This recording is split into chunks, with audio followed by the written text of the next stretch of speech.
Welcome to a beautiful afternoon at the River House, and we have a development. The case is here. So what we hope to do with it right now is that our neighbors got us a land warming gift of a couple of fruit trees, 3 fruit trees actually, because they know that was kind of one of the things that I said I wanted to do, and I need a place to put them. So we talked about moving that bit of dirt right there. So that's what I'm going to go to today. I'm going to try to scoop up that pile and put it. Well, I don't know quite yet, but put it someplace and maybe put it right up there and make a little room. The case, it runs okay. You know, Dad and I, and I never could have got it done without Dad, just flogged the thing all last weekend. Got pistons rebuilt, the bucket pins remade, bushings made for it, just to try to get it operational. But we didn't have time to really put her through her paces. So what I'm seeing so far is she's a little underpowered. Acts a little bit like, I'm gonna get out of the wind, like maybe the choke is stuck on all the time. So it needs some hours and some tinkering, but that's what we're up here to do today. Yeah, maybe I'll put the dirt, maybe I'll make a pile of it right up there, because then I can always come up the hill and scoop it fairly easily. It's gonna bury some of those rocks, but you know, you just got to find a spot and start someplace. So kind of like clearing the brush down there at the river. It's just got to be done. And let's go see if we can do it.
Well, that's been a hoot.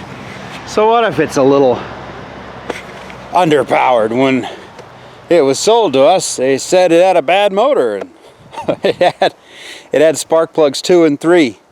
The wires were reversed. That, and the gentleman had mistaken the oil fill for the gas and had put 3 gallons of gasoline in the motor oil. So let's just say that that motor is clean inside. I just put some fuel in it it got premium because I'm not sure if that carburetor is going to like ethanol. I'm sure it doesn't really need it. Yeah. Only a handful of issues. We got a few drops of oil running down out of the back of the bell housing, so you know it's got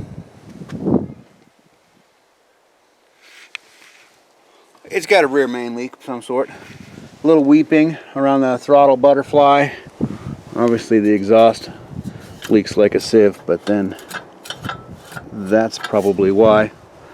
And I don't want to mess with it, but it turns out the entire top neck of the radiator is broken off. Appears to be held in there with JB Weld. But yeah.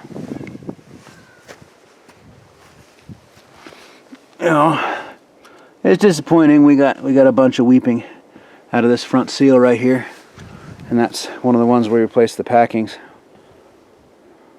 But hey, if that's all she does at 1960 530, by gosh, it's a fine running machine. Fine running machine.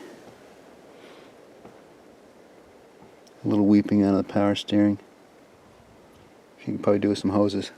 But so my wife's idea right now was, before the light fails, get out there, flip this bad boy around, and use the hoe to just sort of break up that dirt.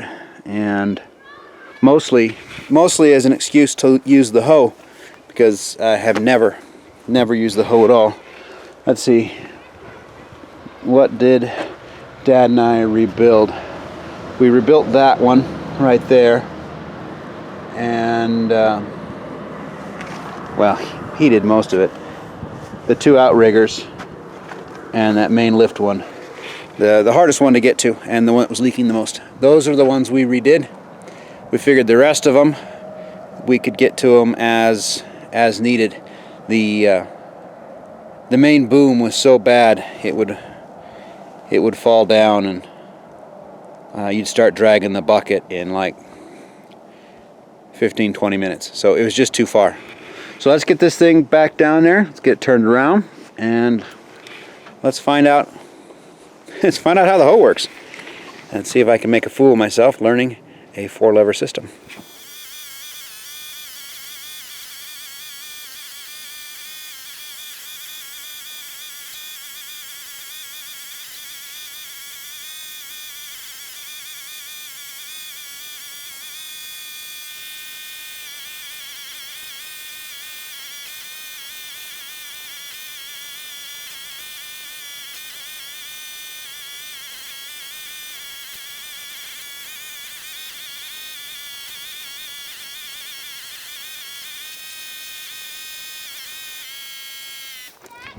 Holy crap, is the hoe strong on this thing. Holy smokes. I mean, I know I'm not pushing it at all with this, but yeah, it's quite impressive.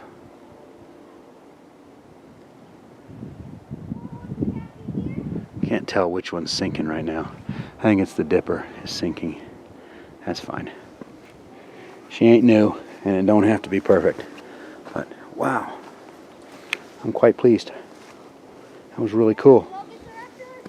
That was really, really cool. Was I on the machine? You're not on the machine, so you don't need to wear those. I know, but it keeps my ear warm. Your idea worked really well, and the hoe is super strong. I mean, I knew the boom would pick it up and whatnot, but the boom will toss this machine around. Even the swing cylinders will toss the machine around.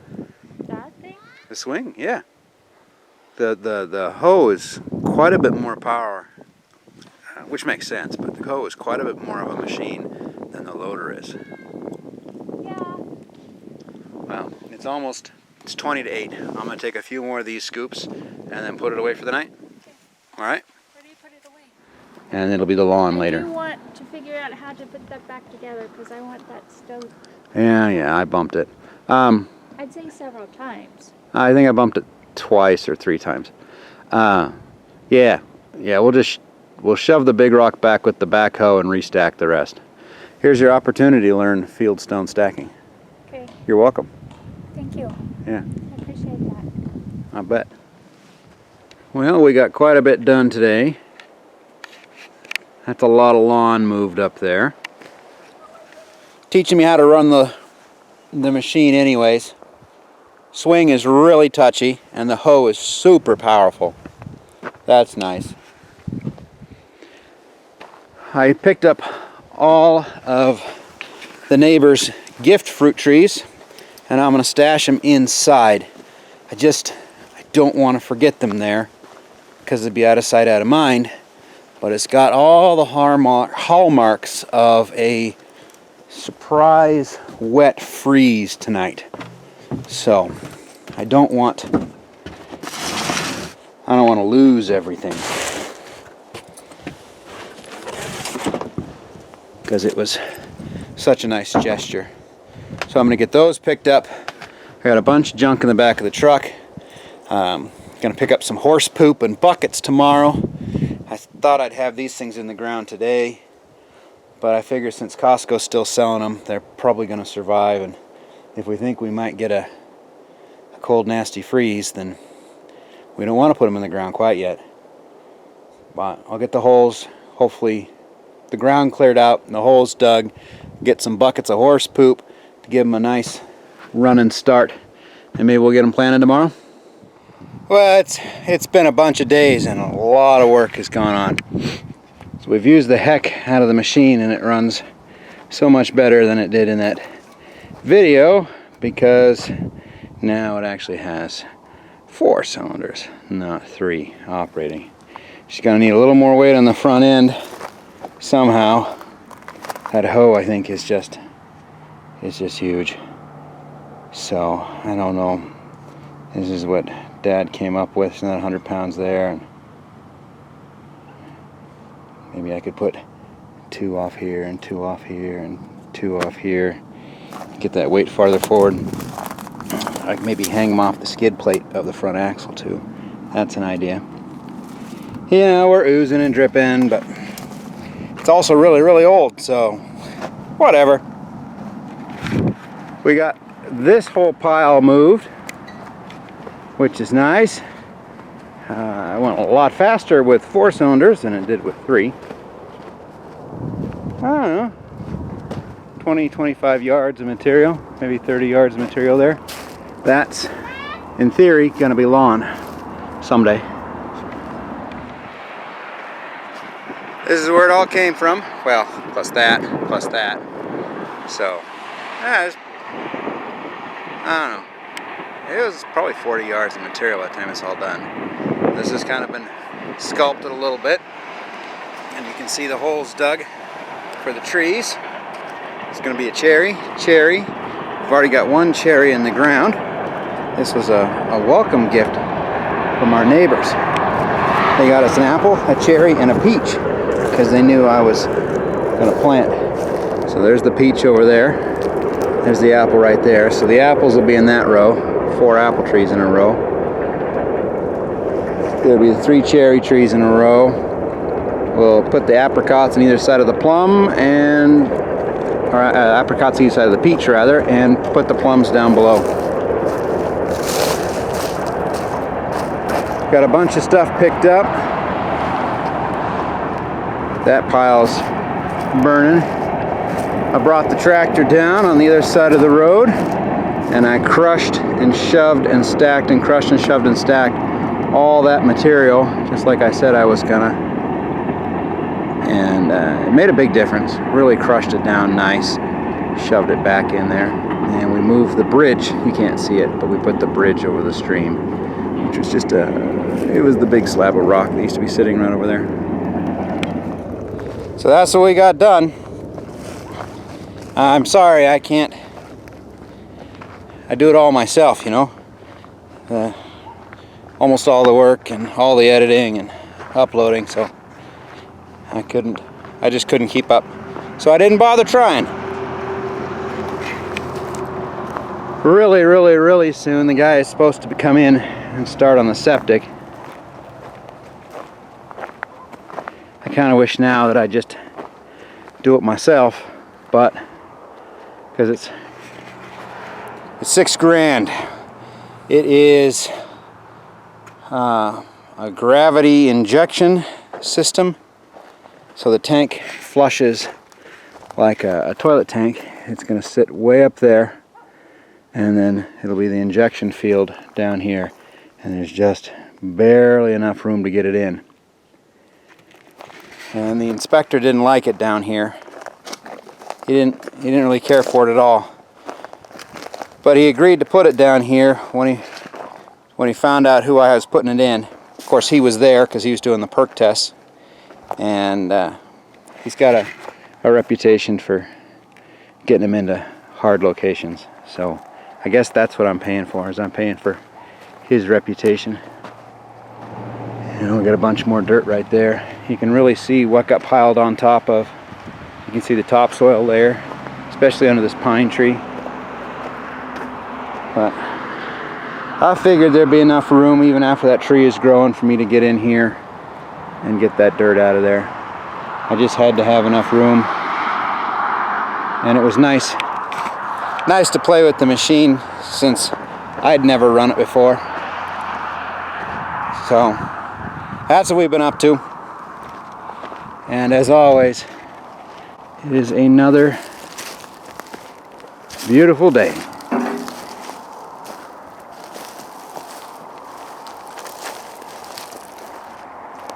Out here at the river house.